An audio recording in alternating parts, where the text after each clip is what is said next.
کوئی اسے ایسی چیز محفوظ ہو جس سے وہ اطمینان نہ رکھتا ہو، نیاز، لنگر، تقریر، نیاز، کوئی بھی اگر آپ چیز دیکھتے ہیں تو اسے آپ میزبان ہیں، شہداء کی مجلس ہے، اسے محسوس نہیں کرنا۔ ایسی ہے کسی شخص کے گھر میں تقریب ہو رہی ہے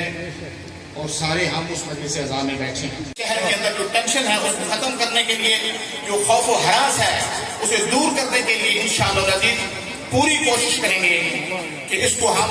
ربیع الاول کے آخری ہفتے میں اسے انشاءاللہ یہاں پہ منعقد کریں گے۔ انجمن تاجران اگر ہمارے ساتھ تعاون کرے گی، ہمارے علماء کرام اور یہ نظامی صاحب اور یہ سارے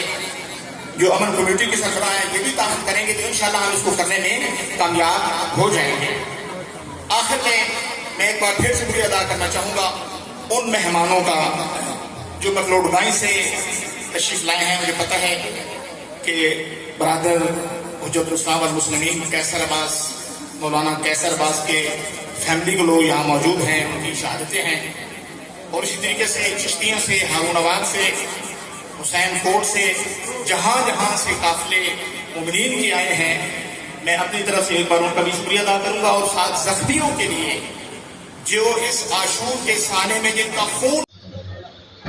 اعوذ باللہ من الشیطان الرجیم، بسم اللہ الرحمن الرحیم، السلام علیکم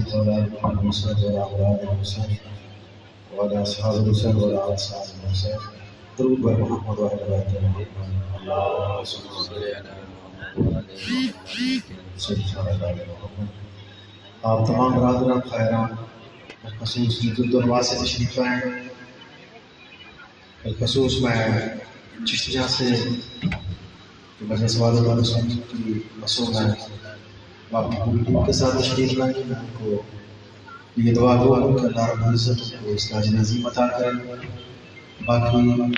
مضافات سے زندگی خیران اور گزارا رہے ہیں، تہ دل سے سب کا مشکور ہوں۔ صبائی کیبنٹ کی طرف سے آپ تمام آنے والے عزاداران نے مشہور کربلا کا کہ آپ اس شہداء بہاول نگر کے چیلر میں تشریف لا رہے ہیں،